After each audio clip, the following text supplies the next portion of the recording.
Assalamualaikum warahmatullahi wabarakatuh. Perkenalkan, nama saya Waskita Niti Baskara, NPM 180104038, Prodi Tadris Matematika.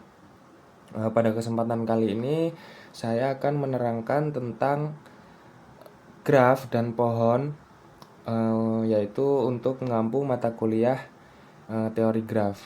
Oke, langsung saja ke materinya. Oke, jadi langsung saja ke definisi graf. Graf atau G sama dengan V, E adalah struktur diskrit yang terdiri atas himpunan simpul V dan himpunan jalur E, di mana V anggota dari theta. Sebuah graf boleh saja tidak mengandung jalur, tetapi boleh tidak mengandung simpul. Istilah-istilah pada graf. Untuk memahami istilah pada graf dapat dijelaskan dengan merujuk gambar graf berikut.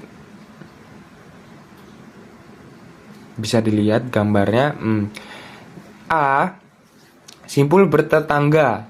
Simpul A dan B dikatakan bertetangga jika keduanya terhubung langsung, ada jalur atau dengan sebuah jalur. Contoh pada G1, simpul 1 bertetangga dengan simpul 2 dan 3, tetapi tidak bertetangga dengan simpul 4. Yang kedua B, jalur bersisian. Jalur E dikatakan bersisian dengan simpul V jika jalur E1 menghubungkan simpul V ke simpul lain. Contoh pada G2 E1 bersisian dengan simpul 1 dan 2, tetapi E1 tidak bersisian dengan simpul 3 dan 4. Kemudian yang C, simpul terpencil. Simpul V dikatakan simpul terpencil jika tidak ada simpul yang bertetangga dengannya. Contoh pada G3, simpul 5 adalah simpul terpencil. Kemudian yang D, derajat. Derajat sebuah simpul pada graf tak berarah adalah jumlah jalur yang bersisian dengan simpul tersebut. Contoh pada G1, derajat simpul 1 adalah 2. Kemudian yang E, lintasan 4. Lintasan adalah barisan berselang-seling simpul. Contoh lintasan 1, 2, 3, 4, 2. Kemudian yang F, sirkuit cycle, lintasan yang simpul awal sama dengan simpul akhir. Contoh lintasan 1, 2, 3, 4, 2. Kemudian yang G, terhubung. G dikatakan graf terhubung jika untuk setiap pasangan simpul pada G terdapat lintasan yang menghubungkan keduanya. Simpul U dan V dikatakan simpul terhubung jika terdapat lintasan yang menghubungkan keduanya. Contoh G1 terhubung karena setiap pasangan simpulnya terhubung. Yang H, subgraf.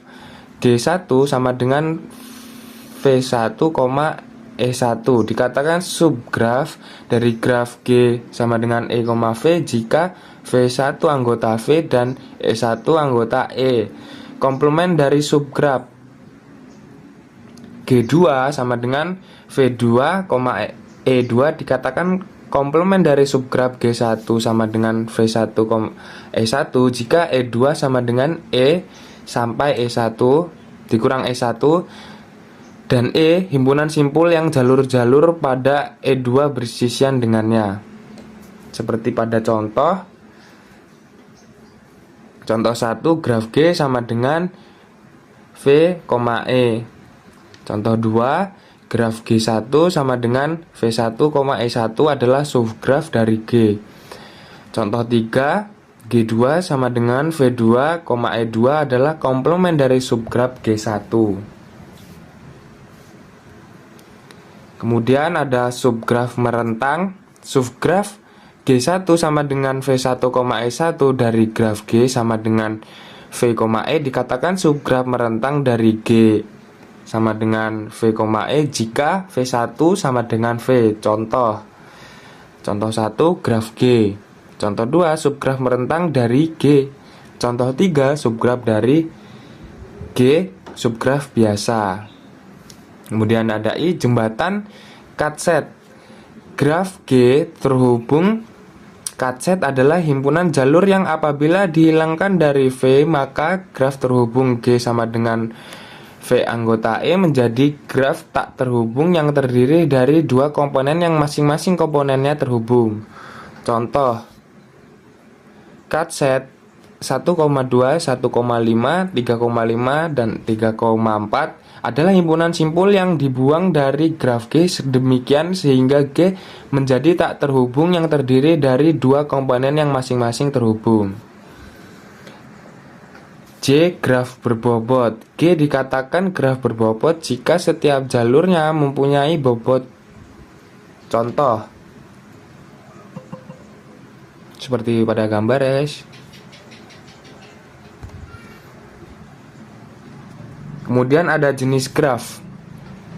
Berdasarkan ada atau tidaknya jalur ganda dan atau lob. 1. Graf sederhana, graf yang tidak mengandung jalur ganda dan atau lob. Nomor 2. Graf tidak sederhana, graf yang mengandung jalur ganda dan atau lob. Contoh 1, graf sederhana. Contoh 2, graf tidak sederhana. Berdasarkan ada tidaknya arah pada jalur graf tidak berarah, graf yang jalurnya tidak memiliki arah. Dan yang kedua, graf berarah, graf yang jalurnya memiliki arah.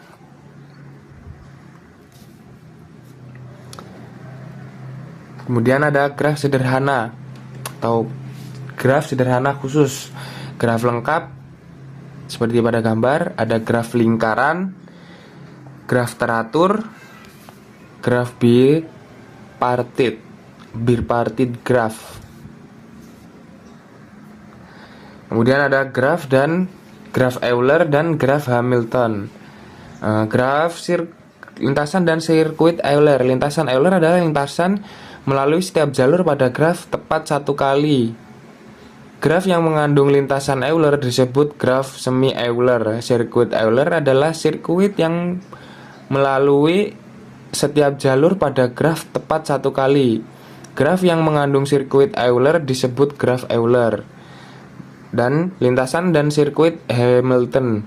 Lintasan Hamilton adalah lintasan yang melalui setiap simpul pada graf tepat satu kali. Graf yang mengandung lintasan Hamilton disebut graf semi Hamilton. Sirkuit Hamilton adalah sirkuit yang melalui setiap simpul pada graf tepat satu kali. Graf yang mengandung sirkuit Hamilton disebut graf Hamilton. Nah, kemudian kita ke bab selanjutnya yaitu pohon. Definisi pohon. Pohon T adalah grafik tak berarah terhubung yang tidak mengandung sirkuit. Pohon biasa juga disebut secara khusus yaitu pohon bebas, free tree. Hal ini untuk membedakan pohon dengan pohon berakar. Dari definisi tersebut diketahui ada dua syarat dari pohon, yaitu graf terhubung dan tidak mengandung sirkuit. Seperti pada gambar, G3 bukan pohon karena mengandung sirkuit, misalnya sirkuit ADFA. G4 bukan pohon karena bukan graf terhubung. Titik silang jalur AF dan jalur BE bukan menyatakan simpul. Kita ketahui bahwa definisi pohon mengacu pada graf, maka sebuah pohon mungkin saja hanya mengandung sebuah simpul tanpa sebuah jalur pun. Ingat kembali graf trivial. Selanjutnya, kumpulan pohon disebut hutan. Definisi hutan adalah kumpulan pohon yang saling lepas atau graf tidak terhubung yang tidak mengandung sirkuit. Setiap komponen di dalam graf terhubung tersebut adalah pohon.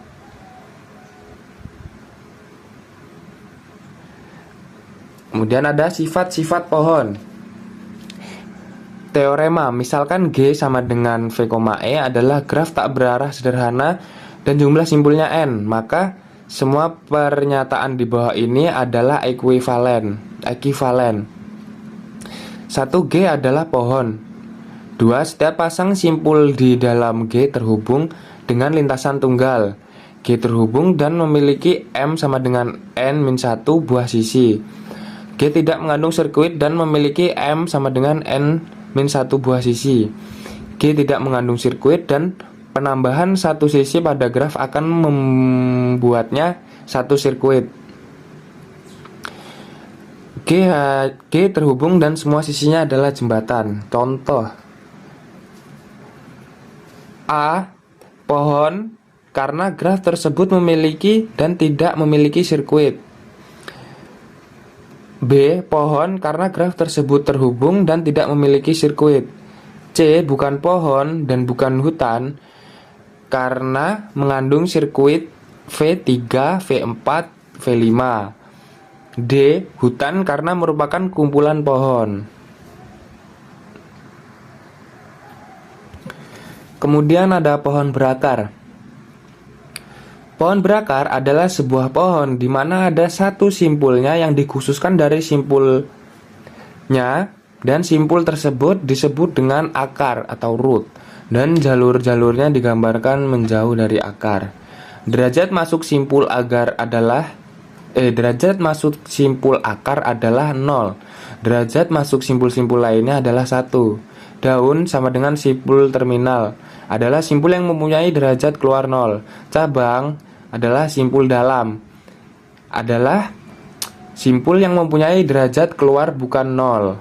Setiap simpul pada pohon berakar dapat dicapai dari akar dengan sebuah lintasan tunggal.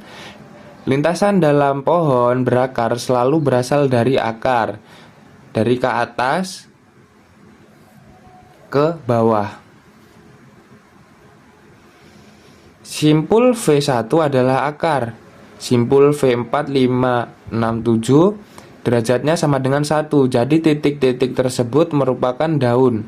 Titik V1, V2, V3 derajatnya masing-masing lebih dari 1. Maka titik-titik tersebut merupakan titik cabang. Sebuah pohon tak berakar yang dapat diubah menjadi pohon berakar dengan cara menetapkan sebuah simpulnya sebagai akar. E sebagai akar, B sebagai akar. Pohon dan dua buah pohon berakar yang dihasilkan dari pemilihan dua simpul berbeda sebagai akar. Kemudian ada pohon merentang. Pohon merentang dari graf terhubung adalah subgraf merentang yang berupa pohon, atau dapat diartikan pula dengan subgraf terhubung yang mengandung semua simpul pada graf dan tidak mengandung sirkuit. Jadi himpunan simpul pada pohon merentang dari graf G sama dengan himpunan simpul graf pada G. Mengenal aplikasi pohon merentang. Ya, teori mengenai pohon merentang ini mempunyai beberapa aplikasi, diantaranya yaitu 1. Jumlah ruas jalan seminimum mungkin yang menghubungkan semua kota sehingga setiap kota tetap terhubung satu sama lain. Hal ini diperlukan misalnya untuk meminimumkan biaya pembuatan jalan, routing pesan pada jaringan komputer. Hal ini diperlukan misalnya untuk meminimumkan panjang kabel komputer yang dibutuhkan. A. Jaringan komputer. B. Pohon merentang multicast. Kemudian ada pohon merentang minimum. Sebuah graf berbobot yang terhubung mungkin saja mempunyai lebih dari satu pohon merentang. Ada kalanya kita memerlukan pemecahan masalah, yaitu bagaimana memperoleh pohon merentang yang berbobot minimum. Pohon merentang yang berbobot minimum dinamakan pohon merentang minimum spanning tree. Terdapat dua buah algoritma yang dapat digunakan untuk memperoleh pohon merentang minimum dari sebuah graf berbobot yang terhubung G. Algoritma tersebut yaitu algoritma Kruskal. Contoh, berikut ini gambar sebuah graf berbobot terhubung akan ditemukan pohon merentang minimumnya dengan menggunakan algoritma prim dan algoritma Kruskal. Algoritma prim, misalkan T adalah pohon merentang yang jalur-jalurnya diambil dari graf G. Algoritma prim membentuk pohon merentang minimum langkah per langkah.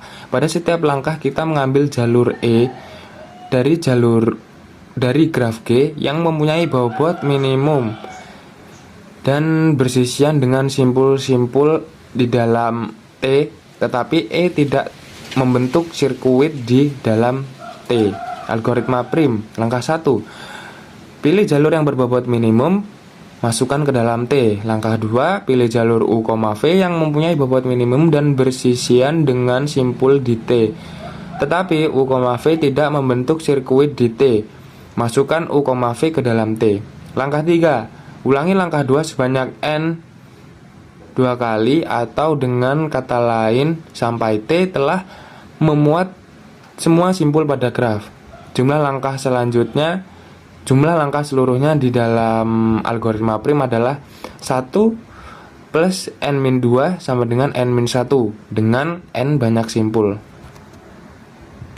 Jadi mungkin itu saja yang bisa saya sampaikan. Baik, jadi itulah materi tentang graf dan pohon. Atas perhatiannya, saya mohon maaf sebesar-besarnya. Saya ucapkan wabillahi taufiq walhidayah. Wassalamualaikum warahmatullahi wabarakatuh.